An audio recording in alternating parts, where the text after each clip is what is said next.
Gelombang unjuk rasa menuntut perbaikan ekonomi, salah satunya evaluasi program makan bergizi gratis, terus bergulir di sejumlah daerah.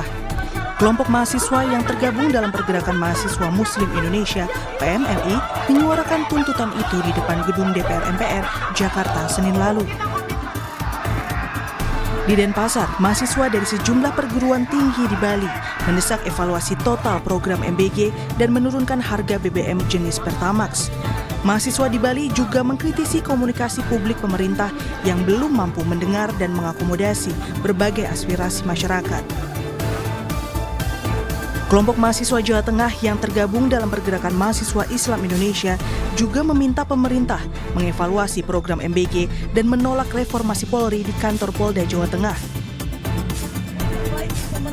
Kelompok mahasiswa yang tergabung dalam Ikatan Mahasiswa Muhammadiyah juga menuntut pemerintah mengevaluasi program MBG di kawasan 0 km. Di depan gedung DPRD Yogyakarta, massa juga meminta pemerintah mengevaluasi program Koperasi Desa Merah Putih. Mendesak pemerintah melakukan audit dan evaluasi total program MBG dan KDMP. Evaluasi harus dilakukan secara independen, transparan, dan partisipatif atas implementasi program MBG dan KDMP dengan memperhatikan efektivitas program, akuntabilitas anggaran, tepat sasaran, serta dampaknya terhadap ekonomi lokal. Mendesak reorientasi APBN untuk kepentingan pendidikan, lapangan kerja, dan perlindungan sosial. Pemerintah dan DPR harus mempercepat evaluasi desain kebijakan dengan orientasi alokasi anggaran harus diarahkan untuk memperkuat kualitas sumber daya manusia, meningkatkan akses pendidikan bagi masyarakat, penciptaan lapangan kerja yang berkualitas, kesejahteraan guru dan juga tenaga pendidik, dan perlindungan kelompok rentan miskin. Di tengah gelombang kritik program MBG, kelompok massa lainnya memilih berbeda paham dengan menggelar aksi mendukung keberlanjutan program makan bergizi gratis. Di Bandar Lampung, massa yang tergabung dalam Aliansi Masyarakat Lampung Dukung MBG atau AMAL MBG meminta pemerintah melanjutkan program MBG. Peserta aksi yang didominasi ibu-ibu ini menilai program MBG bermanfaat bagi anak-anak, ibu hamil, serta telah memberdayakan ibu-ibu dengan bekerja di dapur MBG. Di Jakarta, kelompok yang menamakan diri Emak Muda Bersatu menyatakan dukungan terhadap program andalan pemerintah Presiden Prabowo di area patung Arjuna Wiwaha di Jakarta Pusat.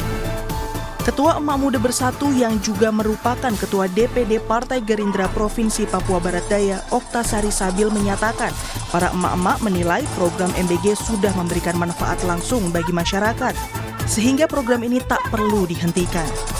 Banyak juga kok.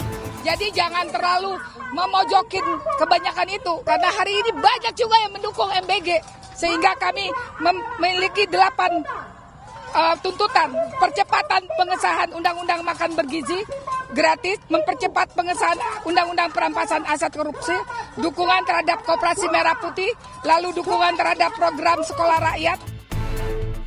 Jumat pekan lalu, Dewan Perwakilan Rakyat menerima perwakilan mahasiswa yang berunjuk rasa di depan gedung DPR RI dalam pertemuan tertutup. Pimpinan DPR menghubungkan langsung perwakilan mahasiswa dengan menteri dan pimpinan instansi terkait melalui sambungan telepon.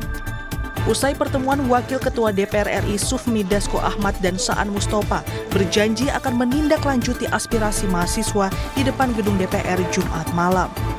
Menerima aspirasi dari teman-teman yang merupakan perwakilan dari kawan-kawan sekalian.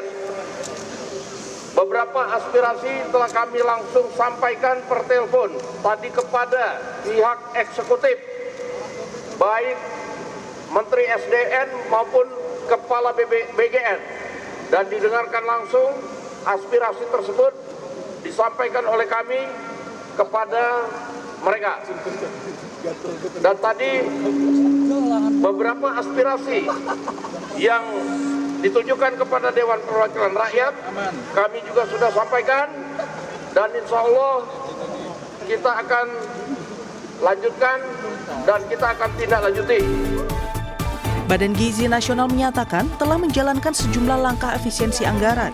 BGN mengeluarkan surat edaran nomor 12 tahun 2026 tentang penyesuaian operasional SPPG.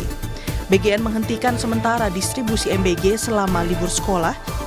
Seluruh SPPG yang tidak beroperasi selama masa penghentian distribusi MBG tak akan menerima insentif operasional. Wakil Kepala BGN Agustina Arumsari bilang langkah ini mampu menghemat anggaran hingga 3 triliun rupiah. Kami benar-benar tidak mendistribusikan MBG dengan maksud tadi untuk standarisasi tata kelola operasional, efisiensi sumber daya. Mungkin seperti yang Ibu dan Bapak juga tahu, saya sudah sampaikan pada saat doorstop lalu ya, kami BGN ingin melakukan tata kelola kembali, penataan kembali sehingga mengambil momentum liburan sekolah ini. Di dalam SE ini menegaskan bahwa dengan tidak didistribusikannya MBG maka seluruh SPPG yang tidak beroperasi tidak akan mendapat insentif. Nah itu yang garis bawah yang penting ya. Kalau kita melihat angka jumlah SPPG yang telah beroperasi 27.820 dikalikan dengan insentif per hari itu selama 18 hari, maka kita sudah bisa melakukan efisiensi insentif SPPG itu sebesar 3 triliun 4 miliar 560 juta. Meski mendapat desakan menghentikan program MBG, pemerintah melalui Badan Komunikasi Pemerintah menyatakan program MBG tidak akan dihentikan. Pemerintah mengklaim program MBG sebagai mandat dari rakyat. Dalam pernyataan tertulis Rabu 17 Juni, Kepala Badan Komunikasi Pemerintah RI Muhammad Kodari bilang bahwa yang namanya MBG tidak bisa diminta langsung berhenti, karena itu adalah visi-visi dan kontrak politiknya Pak Prabowo. Presiden Prabowo dipilih karena program kerja yang dilaksanakan, program tersebut tidak bisa diberhentikan. Salah besar kalau justru menuntut Pak Prabowo untuk menghentikan program itu, karena itu justru janji kampanyenya. Saat bertemu dan menyapa guru serta orang tua murid di Kabupaten Ende, Nusa Tenggara Timur, Wakil Presiden Gibran Rakabuming bilang masyarakat daerah tertinggal, terdepan dan terluar atau 3T sangat membutuhkan program MBG. Gibran pun berjanji akan terus memperbaiki tata kelola MBG. Tadi sudah saya sampaikan kepada para guru, orang tua murid, bahwa MBG ini sangat dinanti, sangat bermanfaat, terutama di area 3T.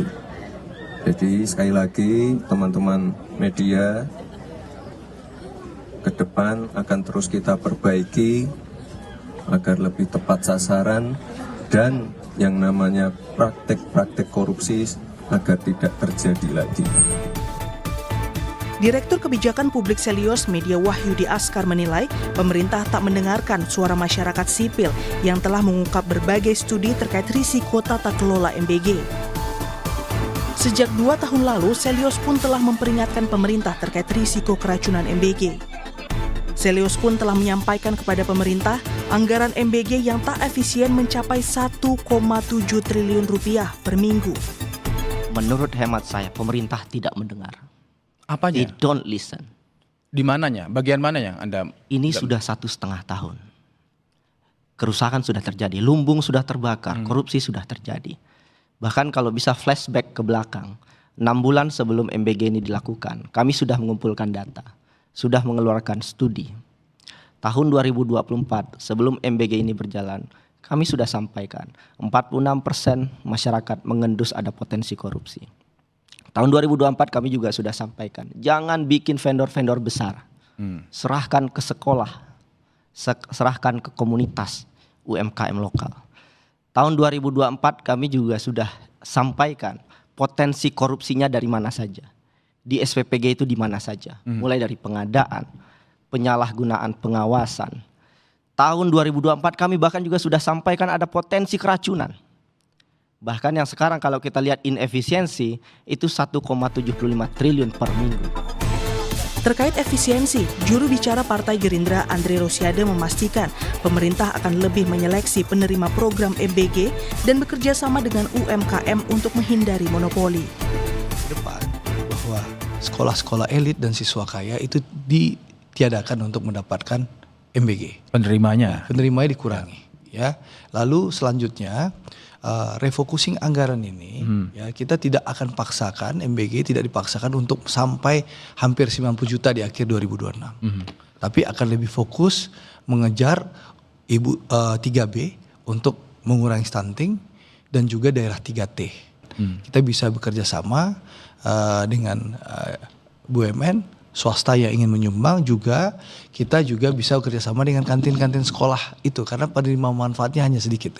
Nah, untuk mengontrol itu sekarang Mbak Nani sudah mewajibkan bahwa setiap SPBG, ini nanti pasca nih habis liburan sekolah nih, setiap SPBG itu minimal punya vendor minimal UMKM itu 15, supaya tidak ada monopoli supplier dan juga uang itu berputar. Meski demikian, Direktur Kebijakan Publik Selios Media Wahyudi Askar menilai pemerintah belum memperbaiki akar masalah, yakni siapa para pemilik SPPG atau dapur MBG, karena titik inilah menjadi bancakan segelintir orang. Nah, kita ingin pemerintah berpikir, apakah ini dilanjutkan atau diberhentikan? Ini pertanyaan sederhana sekali. Bahwa dapur itu bermasalah, dapurnya banyak yang mengakali segala macam. Itu bicara soal how-nya, tapi kita lupa bicara soal who-nya, siapanya, siapa penyelenggaranya, siapa pemilik dapur itu. Kalau soal siapanya tidak diselesaikan, bahwa pemilik dapur ini adalah mereka yang punya konflik kepentingan, bagian dari partai politik, ormas keagamaan, yayasan-yayasan terafiliasi dengan penguasa, ini tidak akan selesai. Kalau bisa Pak Prabowo nonton, Pak, dengan segala kerendahan hati, hentikan dulu MBG ini. Banyak kelompok masyarakat dari berbagai kalangan menaruh harapan besar terhadap pemerintah benar-benar serius mengevaluasi total program MBG. Pemerintah perlu menindaklanjuti suara masyarakat dengan perbaikan yang berpihak pada kepentingan rakyat, bukan sebagian golongan. Tim Liputan Kompas TV.